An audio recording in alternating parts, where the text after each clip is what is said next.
Mike Tyson, I've never seen anybody better. I've never seen any fighter, even Ali in his prime, even Ali when he was Cassius Clay. I never saw anybody who looked like Mike Tyson in his prime. I think it just, you can't maintain the kind of focus that was required to be this guy. Was long dudes that had a good jab later in his career when he wasn't moving his head anymore. So I don't know if Jake can keep Mike off with his jab. We're going to see. Yeah, right. But Jake will grab him and wrangle. I mean, that's what he does good. Well, like, he wrangles guys.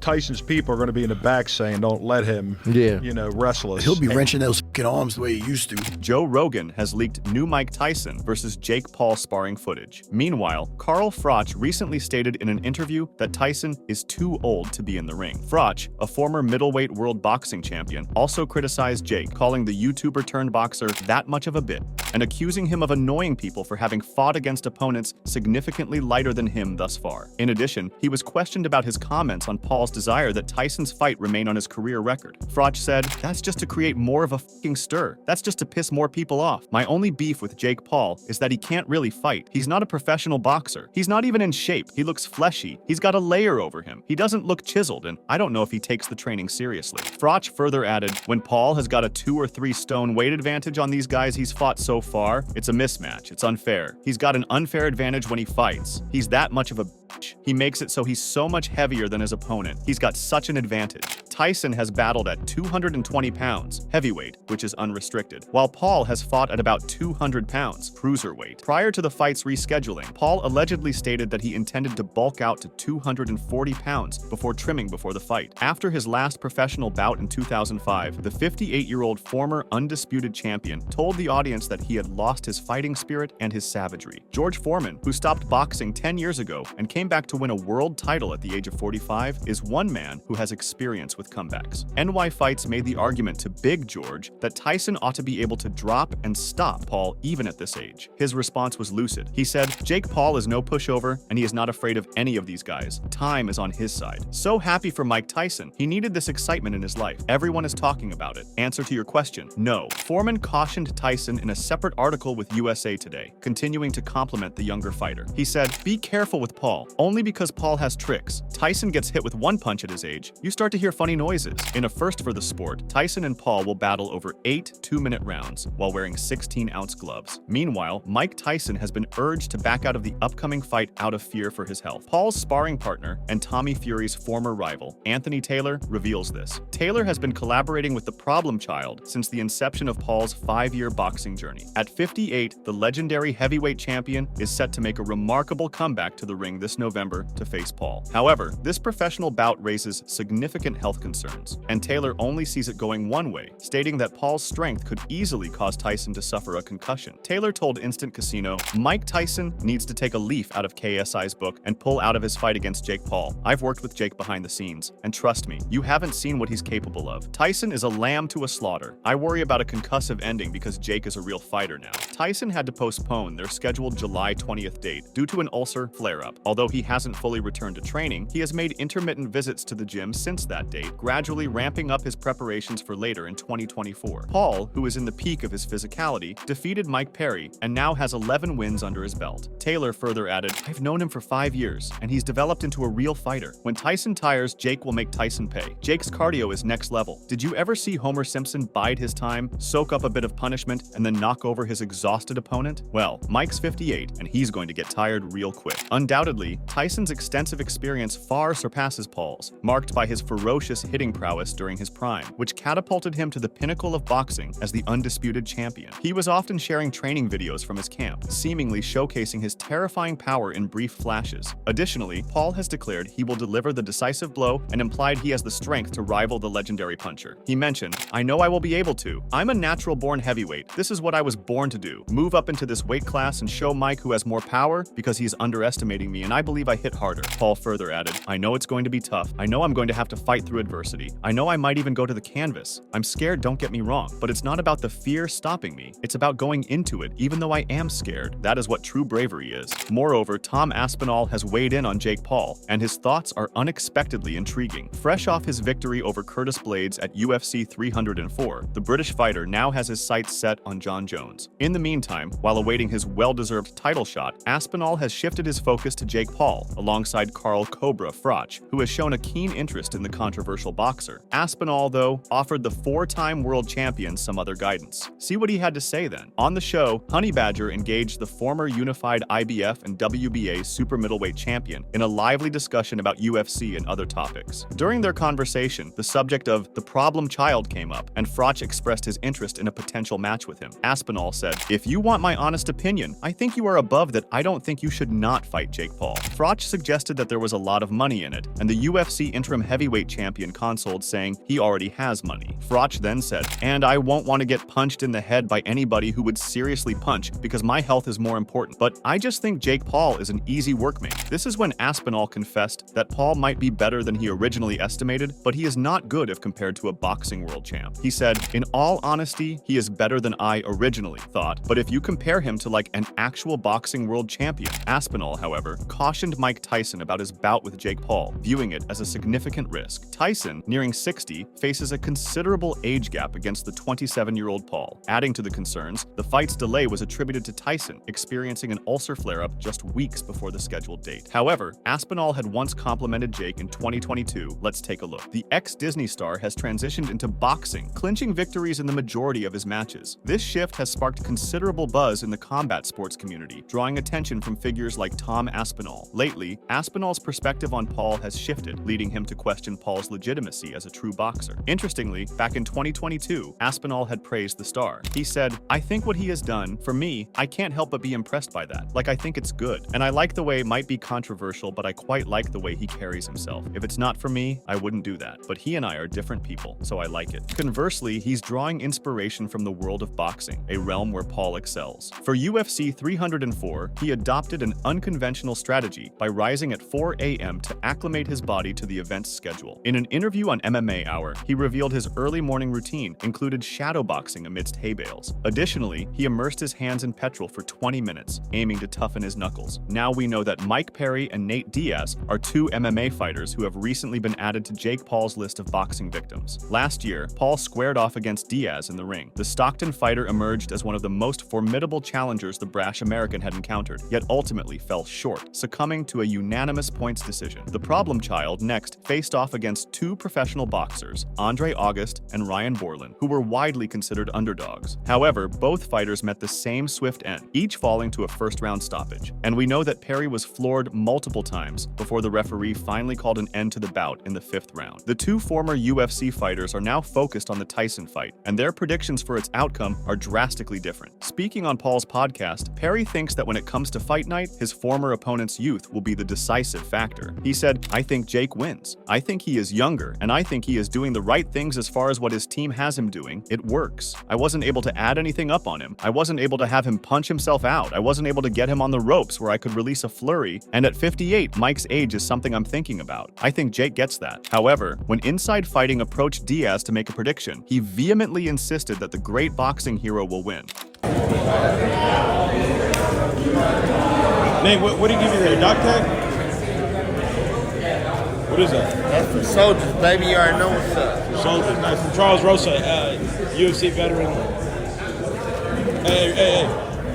Real quick, everyone wants to know your take, man. Jake Paul, Mike Tyson, who you got? I don't give a fuck. No, Mike Tyson. Mike Tyson all day? You're the man. However, Mike Tyson has received warnings that a disastrous outcome for the former world champion could occur from his boxing match against Paul. The highly anticipated clash between 58-year-old Tyson and 27-year-old Paul has sparked a whirlwind of controversy since it was first announced. Tyson is set to make his comeback to the ring this November. However, as the date approaches, the outlook for the boxing legend remains grim, with many prominent figures in the sport expressing concerns about his future performance. Fitness expert Dave Hancock, who has an impressive track record with Chelsea, Leeds, Leeds and the England national team has raised concerns about the fight's potential dangers from a medical perspective. Looking from the outside, Mike Tyson's comeback is purely money-driven, he said, speaking to OLBG. He added, "If someone's going to offer you X to do Y, you can make a decision whether to do that or not at any age, so therefore your incentive is cash. Therefore, you will be prepared to put your body on the line in those circumstances in that sport because you know the reward is the cash." Hancock expressed concern about the potential consequences of Mike fighting Jake, particularly due to Mike's age. As a medical professional, he believed it could be catastrophic because reduced reflexes, slower reaction times, decreased fitness, and possible cardiothoracic and pulmonary issues, as well as lifestyle changes, could all pose significant risks. He said, "But at the end of the day, money talks." Going back to the same scenarios about footballers going on end-of-season trips and preseason trips, it's because there are huge amounts of money involved. It's no different for an individual athlete that could get a payday for a one-off bout with a YouTuber. We know that Paul replaced Tyson, who had withdrawn from the bout, with Mike Perry, the champion of bare-knuckle boxing, whom he duly knocked out. Afterwards, Paul sent a message to Tyson, imploring him to sign the contract for November. He added, "Mike, I love you, but this is my sport. You're a legend. You're one of the two most famous boxers ever to live, you and Ali. It's an honor to get in the ring with you. I'm so honored. You're a legend, but I'm going to take your throne, brother." Although YouTuber turned boxer Jake Paul is 31 years younger than Mike Tyson, the legend is unafraid to take on the man in their much-awaited showdown this autumn. Tyson said, "I don't think he can hurt me." Tyson opened up about the unrelenting counsel he received from friends and family regarding the risks of taking on Paul. But Tyson doesn't think it's debatable. "I'm a glory junkie. I love people thinking about me all day," Tyson told the outlet in an interview that took place just days before he suffered a medical emergency on a flight. He added, "I'd rather live a short life of glory than a long life of obscurity. It's just who I am. This is all I started fighting for, to get all this status. I'm going to be chasing it for the rest of my life. I know that. I'm never going to get what I want because I'm one of those gluttons for pain. I can never get enough." On the other hand, concerns about Mike Tyson possibly passing away during his contentious fight with Jake Paul have been voiced by Joe Rogan. The enormous age gap between the two fighters caused boxing fans to lose their minds as soon as the contest was announced. When Tyson and Paul share the ring, he will be 31 years older than Paul. Before the official confirmation that the bout would be a professional fight, Rogan voiced his worries about the possibility of the worst-case scenario unfolding. At that time, Rogan mentioned that the fight between Tyson and Paul was not yet confirmed and might not be approved, especially if there was significant public opposition. He highlighted the potential risk, noting that if something tragic, like Tyson's passing, were to occur, it could prevent the fight from happening. It's crazy. If Tyson dies, right? Oh my God. Yeah. See, if you have something like that, if you have, look, if That'd this, be the end of the right. Yeah, that'd be the end of that Let's- experiment. Let's imagine it in a different way, right? Let's not imagine that Mike Tyson is fighting Jake Paul. Let's imagine Mike Tyson is fighting some young, like really powerful knockout artist who's we a wouldn't- contender. Probably Well, wouldn't wanna guess see what? Jake Paul could be that guy if we didn't think of him as Jake Paul. If you look at the people he knocks dead, when he knocked dead Tyron Woodley with one punch, that dude I was can there. fucking crack. Yeah, I mean, honestly, so like that's what I'm saying, exactly what you're saying. We don't want to give him credit because it's Jake Paul. Exactly. But we gotta wake up and realize that he's still 27, young. Even though Rogan has grave concerns about Tyson's health, he isn't discounting the chance that Iron Mike will turn back time and completely incapacitate Paul. The UFC commentator suggested that if Tyson could physically regain 70% of his former capabilities, it would pose a significant challenge for Paul, especially dealing with 90% of Tyson's power. He emphasized that Tyson's power remained fully intact, evident when he hit the bag. Probably 90% of the power.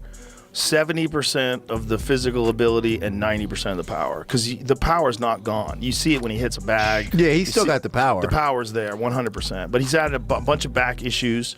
He had real Yeah, bad he was sciatica. having problems walking and He's stuff. walking I saw with a him cane. Yeah. So, but who knows what they've done? Stem cells. I'm sure he's with the right people. Rogan mentioned that Tyson had experienced significant back issues, including severe sciatica, which had left him walking with a cane. However, he speculated that advancements in stem cell treatments might have helped Tyson, given that he was likely working with the right specialists. Rogan found it remarkable that even at 58, Tyson could still make a lot of money if he were fit and in shape. But he's had a bunch of back issues. He had real Yeah, bad he was sciatica. having problems walking and He's stuff. walking I saw with a him cane. with a cane. Yeah. So, but who knows what they've done? Stem cells. I'm sure he's with the right people. Like, even at 57, you can make a lot of money if Mike Tyson's fit and in shape, which is so crazy to say. It was proposed that Tyson and Paul's fight would be an exhibition battle with headgear worn by both fighters. In a surprising move, the Texas Department of Licensing and Regulation approved the match as a professional bout, though it will be limited to 8 rounds of just 2 minutes each. A statement from Paul's manager, Nikisa Badarian, read, "Mike Tyson and Jake Paul signed on to fight each other with the desire to do so in a sanctioned professional fight that would have a definitive outcome. Over the past 6 weeks, MVP has worked with its partners to satisfy the requirements of the Texas Department of Licensing and Regulations to sanction Paul versus Tyson, and we are grateful that we have gotten to this point." In another podcast, Joe Rogan weighed in on Mike Tyson's intense focus on Jake Paul, noting that Tyson seems to regard his rival as nothing more than prey. Though he's advanced in years, Tyson is gearing up for his eagerly anticipated comeback to the boxing ring with a showdown against Jake Paul later this year. The match has sparked a variety of reactions among fans, largely due to the significant age gap, yet the prospect of witnessing a fighter once dubbed the baddest man on the planet make his return has captured widespread fascination. While everyone's attention is focused on Mike Tyson's return, Joe Rogan did mention Jake Paul in a favorable light. Rogan acknowledged that Jake is indeed a legitimate boxer, despite previous skepticism from others. He pointed out that if Jake were not known as a YouTuber and had only been seen in the boxing ring, knocking out former UFC champions, defeating legitimate boxers, and outmatching various athletes and MMA fighters, people would recognize his fighting skills. People mocked me when I was saying that before, but now I think people are coming around. And the way I look at it, I say, if this kid was not a YouTuber, if he wasn't some guy that you knew from the time he was like 16 years old on YouTube, and you just saw him box, and you saw him knock out former UFC champions, you saw him beat legitimate boxers, or beat athletes, and beat a bunch of MMA fighters, you'd go, this kid can fucking fight. He knows how to fight. Like, it's not, nothing he's doing looks wrong. He's not like sticking his head straight up in the air and winging punches with his eyes closed. He's fighting well. He looks good. And if he was just an up-and-coming boxer that was this exciting, like highly promotable, like really good at selling fights, you'd be like, this kid's the future. Then, Rogan talked about how frightening Mike Tyson was in the squared circle during his peak. Rogan expressed disbelief that Jake Paul could survive against Mike Tyson, who defeated Marvis Frazier, describing Tyson's performance as an execution. He highlighted Tyson's prime, noting his terrifying speed, agility, and skill, making him almost untouchable in the ring. Rogan stated that Tyson is the best heavyweight of all time, arguing that nothing he has seen surpasses Tyson in his prime. He also acknowledged that while Tyson may not be the same now, he remains a formidable and intimidating heavyweight boxer. There's not a chance in hell that Jake Paul would survive against the Mike Tyson that beat Marvis Frazier. You ever watch that fight? Yeah. That's my favorite Mike Tyson fight, because that was Mike Tyson before he won the title. It was ABC Wide World of Sports, and Joe Frazier had been talking shit about Tyson, that if he was in his prime, he'd beat Tyson.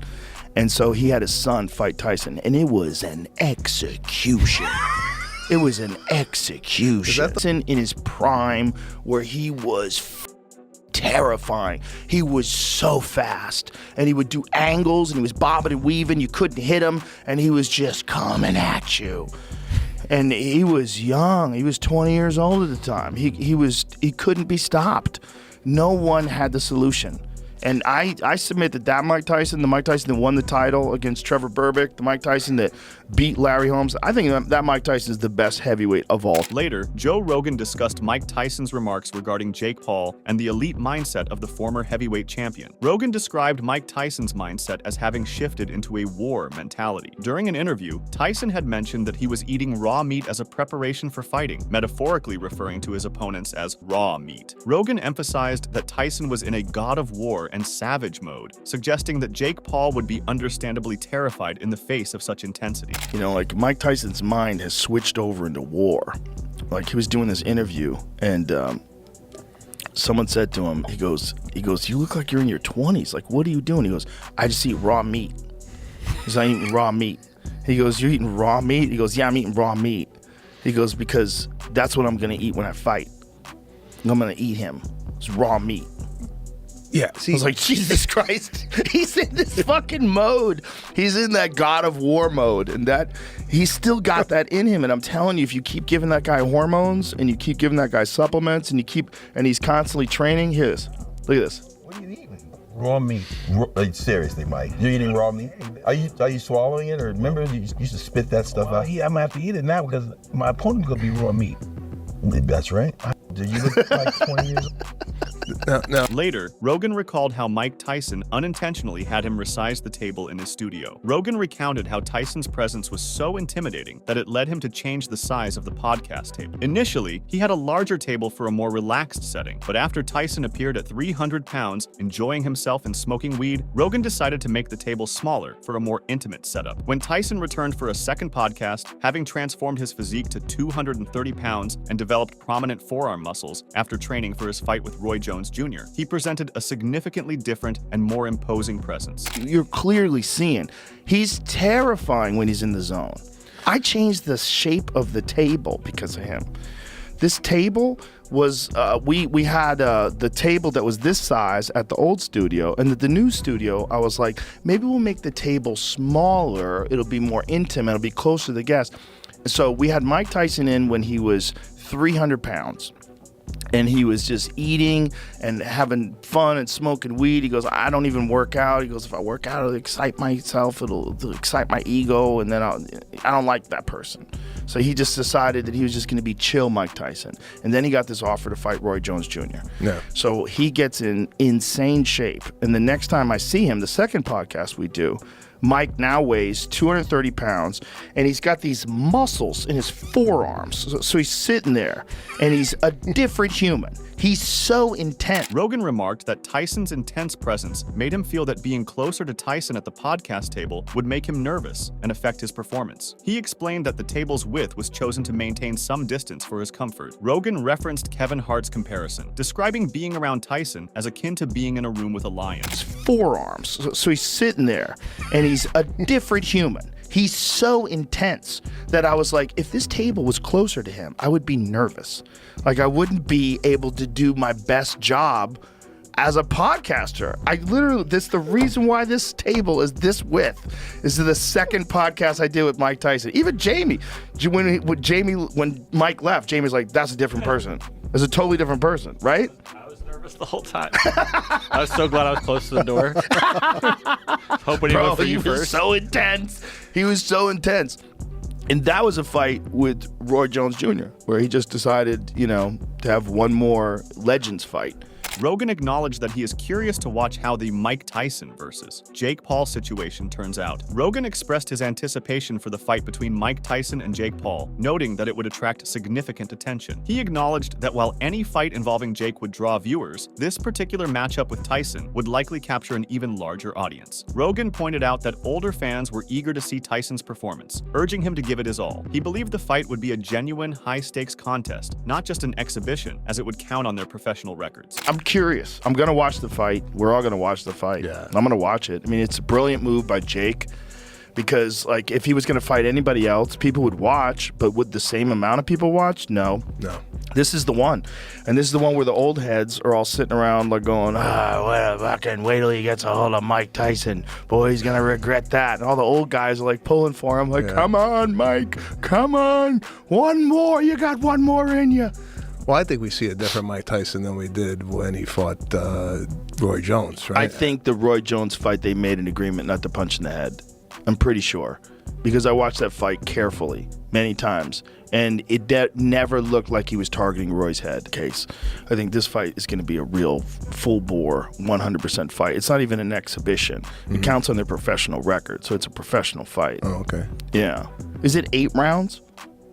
2-minute rounds, but they made it 2-minute rounds because Tyson's old. Meanwhile, Joe Rogan reportedly leaked sparring footage of Mike Tyson and Jake Paul. The leaked footage has given fans a tantalizing glimpse into the preparations of both fighters ahead of their highly anticipated bout, scheduled for November 2024. The sparring session, leaked by Joe Rogan, shows Tyson and Paul exchanging blows in what appears to be an intense and competitive workout. The footage captures both fighters showcasing their skills, with Tyson demonstrating his trademark power and aggression, while while Paul exhibits his improving technique and resilience. In the footage, Tyson lands several powerful shots, reminding fans of the devastating force that made him a legend in the boxing world. His combinations and body shots are particularly notable, showing that his power remains formidable even at 58 years old. Meanwhile, it was revealed that Tyson incorporates HIIT sessions to boost his cardiovascular endurance and explosive power. These sessions include sprints, battle ropes, and plyometrics, which mimic the intensity of a boxing match. To build stamina, Tyson also engages in long-distance running. He typically runs 5-10 miles several times a week, often in the early mornings, a routine reminiscent of his prime years. Moreover, Tyson engages in controlled sparring to sharpen his reflexes, timing, and defensive maneuvers.